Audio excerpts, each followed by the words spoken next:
30 दिन बाद meter reading हो रही है तो आपका यूनिट आना है 180।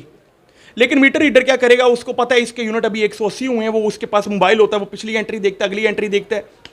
एक फ्रॉडुलेंट एक्टिविटी होती है, वो 5 दिन बाद आके आपकी मीटर रीडिंग रिकॉर्ड करेगा, 35 दिन बाद या 40 दिन बाद।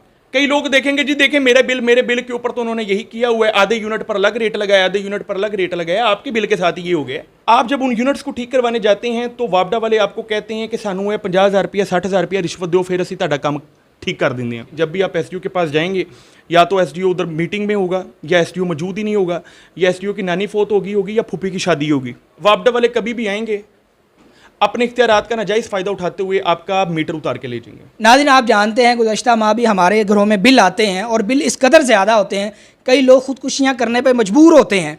और हत्ता कि मैंने एक वीडियो देखी जहाँ पे एक औरत ये कहने पे मजबूर है, मैं अपनी इज्जत बेचकर ये बिल अदा करूँगी। आखिर क्या वजह है हमारे बिल बहुत ज़्यादा बढ़ रहे हैं, हालांकि यूनिट भी इतने इस्तेमाल नहीं करते। आइए हमारे साथ जो वकील मौजूद है इनसे बात करते हैं, और ये इस हवाले से काफ़ी काम कर रहे हैं और उन्होंने एक रिट भी दायर की है कि बिजली के बिल क्यों ज़्यादा आते हैं और ये क्या क्या मसाइल है इस हवाले से। अच्छा, कई लोगों को यूनिट को मल्टीप्लाई किया हुआ है 22 से, कई को मल्टीप्लाई किया हुआ है 23 से। आपको एक बड़ी इंटरेस्टिंग चीज़ बताता हूँ आबद भाई, और वो इंटरेस्टिंग चीज़ क्या है ज़रा सुनिएगा। इंटरेस्टिंग चीज़ ये है कि 6 लाख तक कोई इनकम टैक्स नहीं है, ऐसे ही है। तो मान लीजिए कि आप सालाना 6 लाख रुपए कमाते हैं तो आपको टैक्स देना पड़ेगा। मेरा आपसे सवाल है, बताइए। अगर मैं कमाता हूँ 6 लाख तक तो है ही नहीं, तो कैसे दूंगा? नहीं देंगे ना आप। अच्छा, मान लीजिए आप 6,50,000 कमा रहे हैं, तो अब आप जो टैक्स देंगे वो 6,50,000 का टैक्स देंगे या ऊपर वाले 50,000 का टैक्स देंगे? ऊपर वाले का बनता है उसूली तौर पे। टेक्निकली ऊपर वाले का बनता है, क्योंकि 6 लाख तक अगर सबको टैक्स माफ है तो 6,50,000 के ऊपर जो 50,000 कमा रहा है उसको वो टैक्स पड़ेगा। ऐसे ही है, बिजली के बिलों में ये नहीं है। मान लीजिए कि आपने 100 यूनिट तक बिजली इस्तेमाल की तो आपका स्लैब रेट 100 से मल्टीप्लाई हो गया। अब 200 के ऊपर स्लैब रेट अलग है। मान लीजिए आपने 205 यूनिट इस्तेमाल कर लिए, तो होना ये चाहिए कि 200 तक यूनिट की जो मल्टीप्लिकेशन है वो अलग होनी चाहिए, ऊपर वाले 5 की अलग होनी चाहिए। लेकिन जैसे ही आपने 200 के फिगर को टच किया तो आपको फिर एक नई मल्टीप्लिकेशन का सामना होगा जो सारे यूनिट पे पड़ेगी। मेरी बात समझ रही हैं? आपने 400 से ज्यादा यूनिट इस्तेमाल किए तो अब आपको 100 यूनिट वाले का स्लैब रेट नहीं पढ़ना, 200 का नहीं पढ़ना, आपको कितना पढ़ना है? 400 से ऊपर वाले का। जबकि टैक्स के मामले को देखें, इनकम टैक्स के मामले को देखें, तो आपने 6 लाख से जो जायद रकम कमाई है उसके ऊपर टैक्स पड़ेगा। मान लीजिए 12 लाख से ऊपर जो आपने रकम जायद कमाई है तो उसके पीछे एक पर्टिकुलर रेट होता है और एक पर्टिकुलर परसेंटेज होती है on the exceeding amount, but this is not happening in the bills. Why? Disco companies कर रही हैं फ्रॉड। कई लोग देखेंगे जी देखें मेरे बिल के ऊपर तो उन्होंने यही किया हुआ है, आधे यूनिट पर अलग रेट लगाया, आधे यूनिट पर अलग रेट लगाया, आपके बिल के साथ ये हो गया। आप 100 बिल निकालें, उन्होंने कोई 70 बिलों के ऊपर एक ही यूनिट से मल्टीप्लाई किया रेट से, और बाकी जितने भी बिल्स होंगे उनको उन्होंने डिवाइड कर दिया, चंद एक्सेप्शंस निकाल दी। ये जो इश्यूज आ रही हैं, फ्रॉडुलेंट एक्टिविटीज हो रही हैं, इसका कौन सामना करेगा?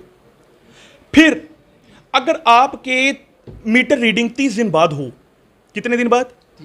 30 दिन बाद मीटर रीडिंग हो रही है तो आपका यूनिट आना है 180। लेकिन मीटर रीडर क्या करेगा, उसको पता है इसके यूनिट अभी 180 हुए हैं, वो उसके पास मोबाइल होता है, वो पिछली एंट्री देखता है, अगली एंट्री देखता है। एक फ्रॉडुलेंट एक्टिविटी होती है, वो 5 दिन बाद आके आपकी मीटर रीडिंग रिकॉर्ड करेगा, 35 दिन बाद या 40 दिन बाद। ये बहुत ज़्यादा मसला पूरे पाकिस्तान में ये इशू खास तौर पे उठाया है, ये क्या वजह क्या है? इसका नुकसान क्या होगा? इसका नुकसान ये होगा कि जो आपको यूनिट आने थे 150 या 160, अब वो यूनिट आएंगे आपको 225 या 260। जो पिछला स्लैब रेट लगना था वो अलग था, अब नया स्लैब रेट लगना है वो अलग है, और ये सारा पैसा किसके पास जाएगा? डिस्को कंपनीज के पास। डिस्कोस के हैं डिस्ट्रीब्यूशन कंपनीज। डिस्ट्रीब्यूशन कंपनीज कौन सी हैं? लेस्को जो लाहौर में है, फेस्को जो फैसलाबाद में है, इसी तरह मुख्तलिफ किस्म की डिस्को कंपनीज हैं 10। इसके अलावा के इलेक्ट्रिक है। ये क्या सिलसिला है? ये लोगों को नुकसान पहुंचाया जा रहा है, और इसका फ़ायदा कौन लेता है? Disco companies. मान लीजिए इसके अंदर एक और एक्टिविटी बड़ी इन्वॉल्व है, जो अभी कुछ देर पहले हैदर भाई बता रहे थे।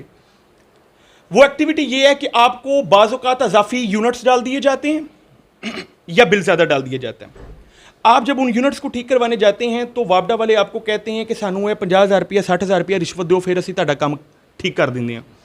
अब आप नहीं देंगे तो वो अपना रेट गिराएंगे, 10,000 12,000 रुपये ले आएंगे। या तो आप 10-12,000 देकर काम करवा लेंगे या वकील के पास चले जाएंगे। वकील कहेगा मुझे 20,000 रुपया दो, तुहाडा बिल 1/3 करा देंगे, टेंशन ही कोई नहीं। वकील ने 1/3 बिल करवा दिया, राइट? अब 1/3 आपका बिल हो गया। वापडा वाले कभी भी आएंगे, अपने इख्तियारात का नाजायज़ फ़ायदा उठाते हुए आपका मीटर उतार के ले जाएंगे, आपके ऊपर चोरी का मुकदमा बना देंगे। चोरी का क्यों? क्योंकि ईजी है ना उनके लिए। एसडीओ ने एक दरख्वास्त लिखनी है कि फलाने बंदे ने चोरी की है, एसएचओ ने आना ही नहीं उधर मौके पे, किसी को भेजना ही नहीं। एसडीओ की एक दरख्वास्त चलेगी, आबद भाई के ऊपर पर्चा कट गया। अब आबद भाई मिन्नते तरले करेंगे, एसडीओ की भी मिन्नते तरले करेंगे, वकील की भी, पुलिस वालों की भी, तीनों तरफ दिहाड़ी लगाएंगे। अगली मरतबा आबद भाई का माथा ठंकेगा, वो कहेंगे नहीं अगर एसडीओ मेरे ना ज्यादती करता तो करन दो, अगर मैं कोई एक्शन देता तो मेरे ना बहुत ही ज्यादती कर देगा। सर ये ज्यादती है। अब इस सूरत हाल में हम सबका क्या फ़र्ज़ बनता है मैं वो बताता हूँ आपको। मेरी ये रिक्वेस्ट है तमाम वकला से, पूरे पाकिस्तान के वकला से, कि अगर आपके इलाके में कोई एसडीओ इस तरह की करप्शन कर रहा है, आप वो काम प्रो बोनो करें। किसी एक बंदे का काम है वो ना करें प्रो बोनो, आप फीस लें। अगर पूरे इलाके को मसला है ना, कोई 50-60 बंदों को ये प्रॉब्लम आ गया, उन 50-60 बंदों को इकट्ठा करें, एसडीओ के दफ्तर चले जाएं आप। जो बात वकील ने करनी है वो आम बंदा नहीं कर सकता। बैंड बच जाएगी एसडीओ की। सर अब आप कहेंगे ये कानून को हाथ में लेना नहीं, हम कंप्लेन करने जा रहे हैं, तो आप कहेंगे कंप्लेन करने के लिए इतने बंदों की क्यों ज़रूरत है? इतने बंदों की इसलिए ज़रूरत है कि इतने बंदों को मसाइल हैं, ज़्यादा बंदों के मसाइल होंगे वो जल्दी सुने जाएंगे, राइट। इस तरह की वर्किंग अगर पूरे पाकिस्तान में शुरू होगी तो इंशाल्लाह मुझे उम्मीद है कि ये जो फ्रॉडुलेंट एक्टिविटीज़ हैं ये ख़त्म हो जाएंगी। सर 2 मुख्तसर सवाल और 2 मुख्तसर जवाब। एक सवाल ये है कि मीटर उतार के ले जाते हैं, एक सवाल तो ये है। दूसरा ये, हमारे मोहल्ले में एक दोस्त हैं, उनका मीटर उतार लिया गया, कहीं उन्होंने दे दिया, घुमा दिया, क्या हुआ? उन्होंने कहा कि आप जाएं पर्चा लिखवाएं, दरख्वास्त दें कि हमारा मीटर चोरी हो गया। वापडा वाले खुद उन्हें कह रहे हैं, अब मीटर भी नहीं लगा रहे और उनके खिलाफ भी काम कर रहे हैं। तो ऐसी सूरत हाल में क्या करना चाहिए? ऐसी सूरत हाल में सर सिर्फ आपको एक वकील फ़ायदा देगा।